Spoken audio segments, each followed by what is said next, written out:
1954. Bien qu'en juillet les accords de Genève mettent un terme à la guerre d'Indochine, le conflit franco-algérien prend de l'ampleur. Cette même année, le Japon matérialise l'incarnation d'un cauchemar d'il y a à peine 9 ans.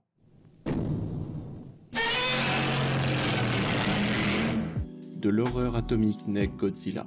Paradoxalement né de la fusion des premiers films de monstres géants américains, la créature indestructible traversera les époques, devenant la mascotte d'un Japon renaissant et traumatisé par l'arme nucléaire. En même temps, cet événement sera le déclencheur et la source d'inspiration pour beaucoup d'œuvres, dont l'Astro Boy de Tezuka.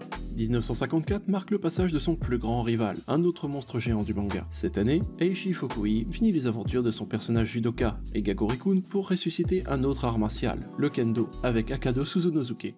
Motivé par sa soif de justice, le jeune Suzunosuke rêve de devenir le plus grand épéiste qui soit. Bien que son surnom soit Kino, il garde le surnom d'Akado en rapport avec l'armure rouge qu'il porte habituellement. Il défend les innocents contre les bandits et les monstres et tente de s'améliorer chaque jour. Il faut bien comprendre qu'à l'époque, le responsable du magazine Manga Shonen recrute Fukui pour reprendre une série sur le baseball et fonde avec l'équipe l'association du manga pour enfants. Parmi ses membres, on retrouve un certain Osamu Tezuka. Très vite, une franche rivalité s'installe entre les deux collègues partageant à la fois beuverie et critique. Ils ne manqueront pas de se faire des clins d'œil par œuvre interposée. Tezuka fera même le pas de trop, dira-t-on poussé par la jalousie, et citera des travaux de Fukui dans ses leçons de manga comme exemple à ne pas suivre. Ce dernier ne se laisse pas démonter, le prenant à partie, et dès le numéro suivant, Tezuka publiera ses plus plates excuses. Le succès d'Eiichi Fukui est phénoménal, notamment depuis Gagori-kun, puisqu'en plus de remettre les arts martiaux sur le devant de la scène, ce qui était encore interdit il y a peu, les émotions, la rivalité et la vie à l'école deviennent par la même occasion des sujets phares et lus par tous et par toutes. Malheureusement, juste après avoir fini le premier tome d'Akado Suzunosuke, Eiichi Fukui décède de ce que les médecins baptisèrent bien plus tard le Kaloshi,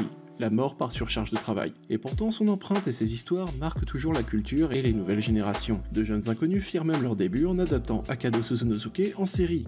Un certain Isao Takahata et Hayao Miyazaki, les futurs fondateurs des studios Ghibli. Déjà physiquement très grand pour un japonais de l'époque, Fukui le fut d'autant plus par son travail et son aura.